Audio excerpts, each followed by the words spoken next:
One of the things we use a lot in the winter is chicken stock, and so I have just harvested this from my garden, and we're going to go ahead and make some chicken stock today. I've got some celery, some garlic, a few sprigs of rosemary. Now these are true baby carrots. I actually was thinning them, and so we're going to use these carrots. We've got some delicious sage, some onions, and then some more celery.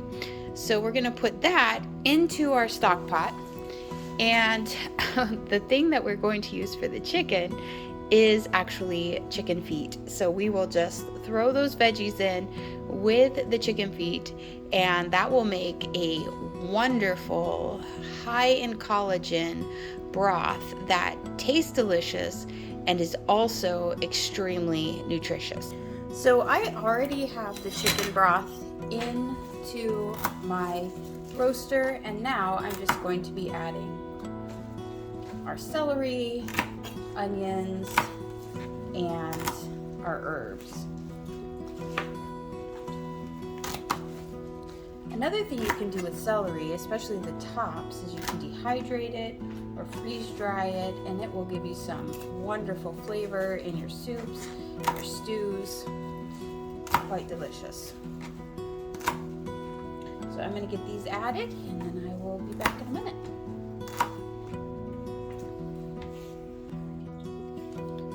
Okay, now I have my veggies in there. I'm going to add some salt. You want about a teaspoon per quart. This is an 18-quart canner, so that should be good. Then we're gonna add some pepper and some bay leaves. Okay, we've got all our spices in there. Now we're just gonna add a little bit of apple cider vinegar.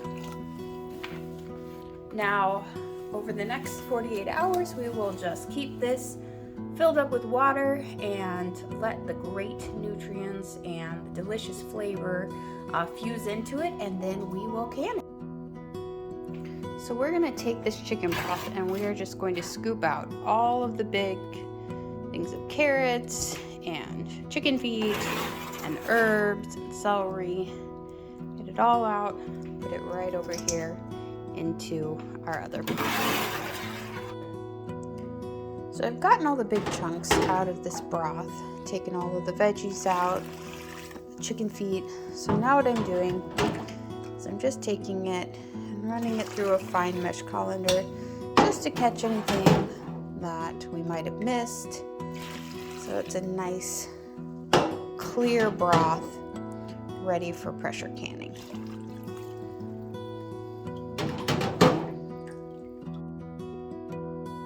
After we've got it nice and strained, we're just going to now ladle it into our quart jars. A quart jar holds about 4 cups. Last year, I did it in pint jars, and honestly, it was just a little too small. I ended up using a couple pint jars each time. So this time we're going to use quart jars, and that should give us plenty of broth when we're making soups or whatever recipe we're doing. We want to leave a good inch of headspace before we pressure can this, so this is just about perfect. I want you to see the beautiful golden color of this chicken stock.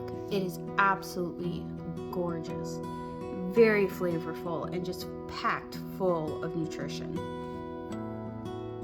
And it's amazing that this is made from the part of a chicken that most people would throw away, and yet it makes one of the best, most delicious broths. Now that I have my jars filled, I'm going to go around and clean the rims with vinegar. This is especially important if you're using any type of, you're canning anything with fat in it. And our chicken broth definitely has some fat in it, so we want to make sure those rims are nice and clean so we can get a good seal on the jars. Now we're going to add our lids.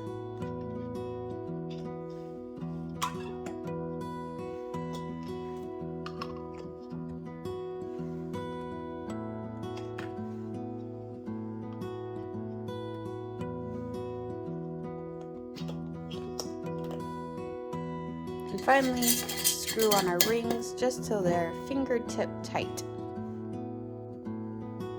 The next step is going to be to pressure can our chicken broth.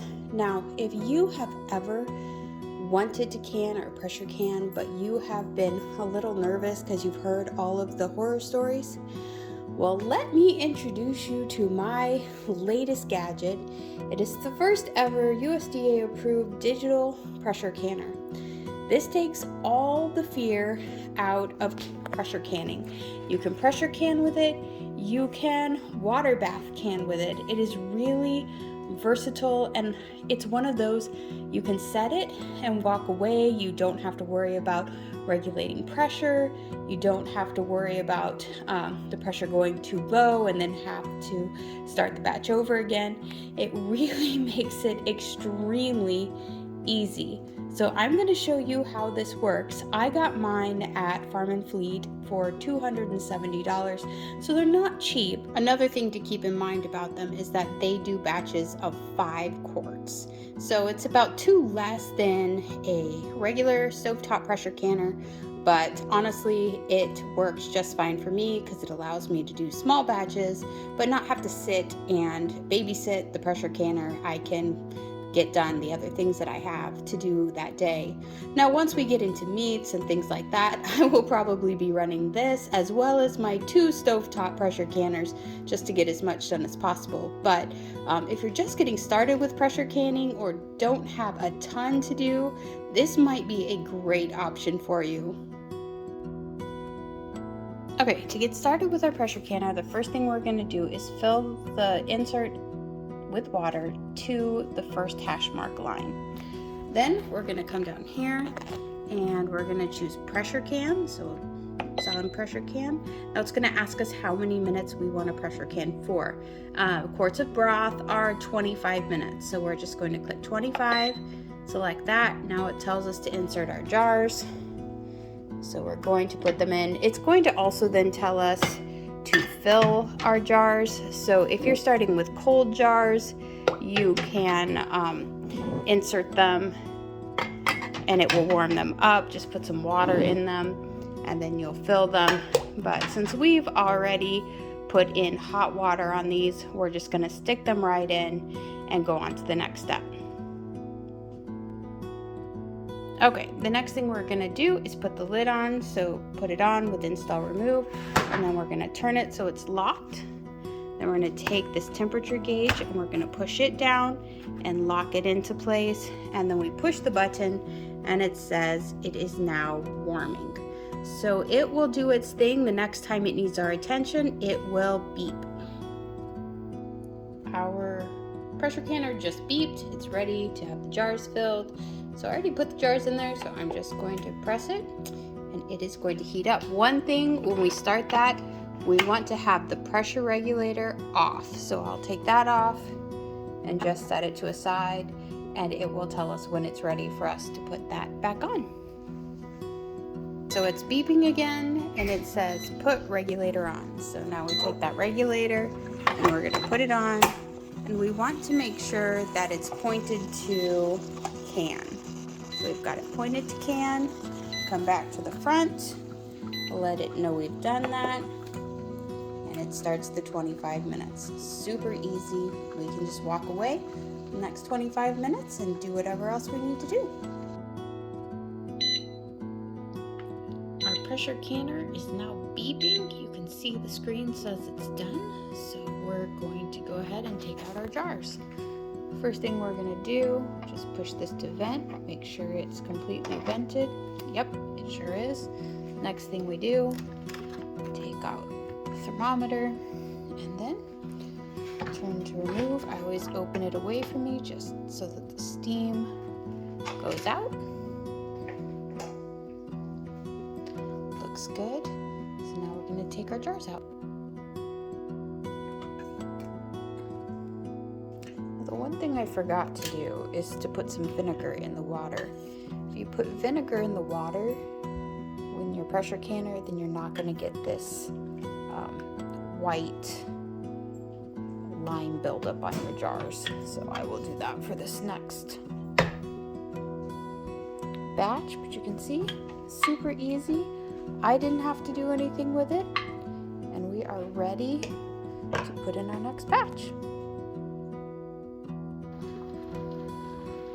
Here we have it. We've got 29 quarts of delicious and nutrient-packed chicken broth, ready for winter.